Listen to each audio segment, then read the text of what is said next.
Alright, so you've probably heard about the devastation that swept our island of Maui.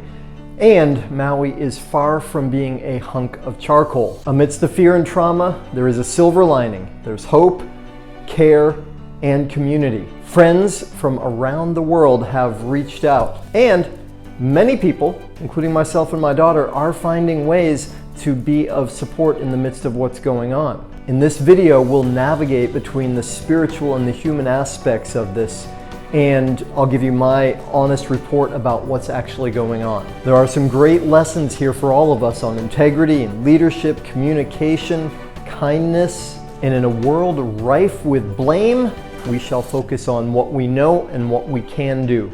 Aloha y'all, I'm Daniel Aaron, guide to vibrant living, and a little bit out of the ordinary compared to the usual videos I make, since I am living here on this island of Maui and we are experiencing a pretty heavy-duty disaster. I am taking you on a little bit of a view of what's happening here from my perspective.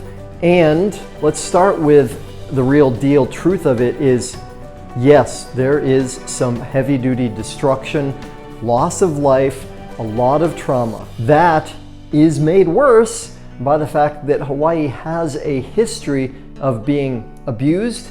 Hawaii essentially was stolen by the United States of America quite some time ago through an act of trickery. That is something that the local people in Hawaii have not recovered from and certainly should never forget. That's compounding the fact that right now it feels to a lot of us like we are not getting the support and aid that is needed, and more critically, which could be available. On the flip side of that, I remember when 9/11 happened, I was 20 blocks from ground zero, and what I saw there is something that I'm seeing similarly here, which is people coming together, people helping people, people opening their hearts, putting their own needs behind them so that they can focus on what is most important to help each other. And there's something about that, of course, which is incredibly inspiring and beautiful. Let's make a distinction here between perspectives on this situation. One, we've got the human-animal part of all of us, which is observing this. It's the biological part, the part that's oriented toward survival. On the other side, we've got the human spirit part, the infinite part, the eternal part, and that's also got a perspective on this. And I remember shortly after 9/11, when one of my heroes, Ram Dass, this is before he had his stroke, before he came to Maui, he was working with Omega Institute, where I was working at the time, interviewed, asked, what do you think about what's happened at 9/11? And one of his responses was, it's perfect. And of course, that was provocative for many people. And of course, he was speaking from the spirit part, because from the spirit part, what happens to the physical form doesn't really matter. We are eternal. From the spirit part, we can know that everything is evolving just as it should for the highest good. Please hang with me, because the human-animal part is very real and very important. We are here on this earth in human form for a reason, and part of that is to learn to love, to be able to see other as ourselves, and so when other is hurting, and in this case when many others are hurting, that hurts us. Please hang with me, because the human-animal part is very real and very important. We are here on this earth in human form for a reason, and part of that is to learn to love, to be able to see other as ourselves, and so when other is hurting, and in this case when many others are hurting, that hurts us. So we never want to minimize the human-animal part and the suffering that's really going on right now and for us here on the ground, there isn't anybody that's living here now, as far as I can tell, that doesn't either face grave injury themselves, whether it's physical loss of stuff or physical loss of life or physical injury to life, or be connected to somebody that is suffering in that way. It's heavy duty, right? And so collectively, we are all feeling that on the human survival element. Now, all that said, again, the parallel to the suffering that's happening is, yeah, there are so many people that are coming together, that are stepping up, that are selflessly serving. I was volunteering with the Red Cross, and we went over to the west side where the worst of the damage is, Lahaina area, and it's horrifying. I mean, just to see, and I know some of you all have been in situations like this, to see the damage, to see the way the fire swept through and the rubble, the ash that's left, it's heartbreaking. And then to see the people that are there now, the ones that survived, that are homeless, or maybe worst of all, the ones that haven't been able to get in touch yet with their family and their friends, and they don't know what's happened, if they're lost, if they're going to show up again, if they're hurt, if they've died. And it's also beautiful to see people of all religions and socioeconomic backgrounds coming together in a spirit of support. If you never read Malcolm Gladwell's book, The Tipping Point, I recommend that you go and read at least the story about the London Underground subway fire, big famous fire. Part of what he points out in that story is there were a series of events, a series of steps that, had this one gone differently, it would have changed the outcome. Had this one gone differently, it would have changed the outcome. In other words, this and this and this and this, all these little things, from this piece of communication not happening, this safety protocol not being followed, all of those things led to this incredibly destructive fire. And part of what we're also dealing with here right now, and this is one of the normal cycles of any kind of grief, any kind of response to trauma, is people have all sorts of feelings about this, and one of them is blame. And I don't dispute any of the blame. It certainly seems very clear that at the least there was neglect, incompetence. And honestly, that's probably the best case scenario, is that there are protocols, government, whether it's federal, state, or even local, that didn't take care of what they were supposed to take care of. Whether that actually goes to the other side of that, which is instead of just negligence or incompetence, goes to the level that it is malintent, selfishness, abuse, or even, as you know, there are many, call them conspiracy theories, I don't know. And personally, I'm not making any claims as to what the truth is here. I definitely can see very clearly, though, that there is a lot that we can learn from this, and a lot of what happened could have been prevented. Right? So, is it that there is a land grab by elites going on and that locals are being forced out of their property? I don't know. Certainly something to keep our eyes on, certainly something to watch. What I do know, and one of the lessons that I take from this, and I hope you'll join me with, is the value and importance of integrity, by which I mean keeping our word, being responsible to our word, doing what we say we're going to do.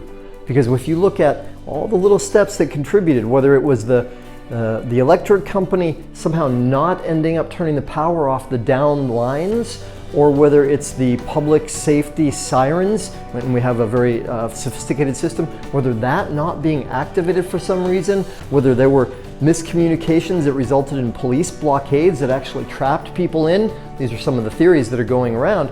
I don't know, but clearly there are many steps. There are things that people didn't do that could have made a difference. And I'm not saying any of this to blame or point the finger or to empty out my own frustration about it. Although for people that are doing that, totally understandable. And we're all going to pass through various stages of grief, including survivor's guilt, right? Why am I still here? And I face it, I'm filming this for you from my office right now, and the home I live in is still standing, and the fires didn't reach the place where I am, and there's a part of me that feels like, how come I was spared from that? And is it fair? It's not fair that those people have suffered in the way they have, and you know, whether I volunteer or whatever work I do to support, that's not going to change things, right? It's going to help me feel better, and hopefully it's going to make the situation better. Yet there is a level to this where it's not fair. One of my friends made a post the other day, and it showed the fires in the upcountry area in Kula, and how there were, this was last Tuesday night, and there were major fires, several of them in a tight region, and his home was right in the center of that area, and somehow, miraculously, the fires did not reach him. And somebody else posted, and meaning in a kind way, somebody else posted in response to that, Well, that's because you're such a giver, you're such a kind person. And I know that was a good intention behind that, but when you think about that, right, what does that mean? That the people whose houses got burned down, they were not givers, right? There is a level to this that is not personal. And we all have to look at it from that perspective and say, this is happening to all of us, not any of us individually. Which is, again, not to minimize the damage for any individual. Some people are suffering a lot more than others, and some people need a lot more care and help right now. One of my favorite, and I'd say most important principles from the yoga scripture is the word ahimsa. And while it means in one way, do as little harm as possible or non-violence, it also means do as much good as possible. And part of the teaching of it is on our way back to remembering the truth of who we are, to remembering our oneness, to overcoming the illusion of separation. When we love another, when we care for another, when we bring love into the world, that's us. And we're learning to love ourselves. One thing I've said to clients and students for more than 20 years now is all this work that I'm working on myself too, is learning to love ourselves, learning to fall in love with who we are. And so the more we can love others, the more we can give to others, the more we can be in service, the more we are coming to that truth of our oneness. And that is another lesson that is beautiful here. So many people are stepping up to care, to act, right? And putting their own self-interests aside. And if you look at I think you can see that banner behind me, the energy centers, chakra systems, and those lower centers down there, part of what they indicate for us is those are our biological or survival centers.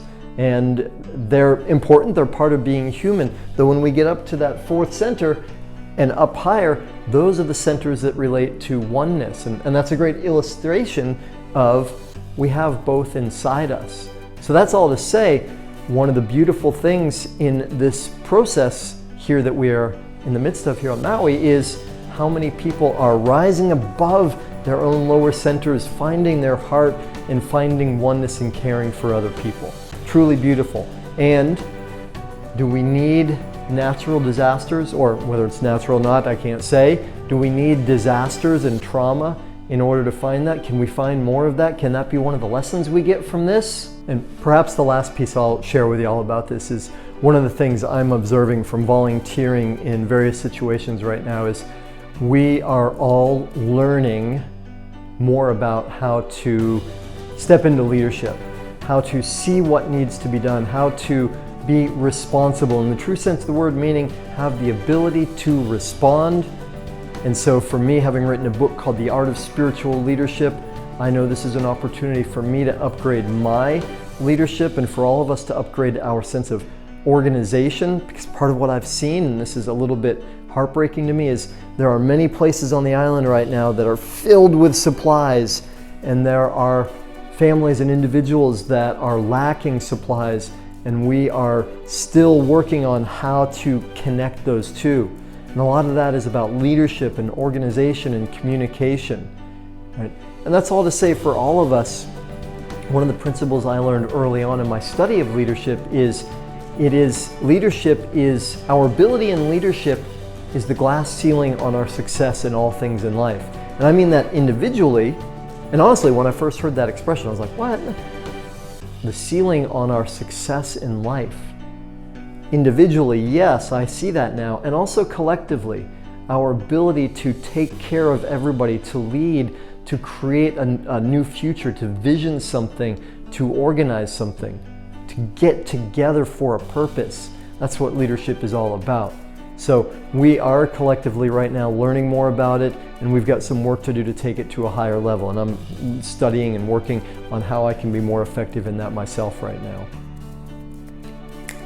Last thing to say is, well, it's very understandable that people are angry. Some people are angry at government failures, at lack of communication, and some are even going so far as to say that it's malintent and there are, evil entities involved in this situation. My comment is not on that. My comment is, what are we going to do now that's helpful? And for y'all watching this that are not here on Maui, and you're wondering what to do, of course there are two important things you can do. One is donate to reputable sources. Two is to pray, right? To send positive, loving energy, and believe you me, that counts and that is real. Right? Of course, we will get through this, and as we move through it more and more, there will be greater and greater silver linings, which is not meant in any way to minimize the pain, suffering, and the trauma. It's going to take a long time to heal that. It's going to take a long time to rebuild.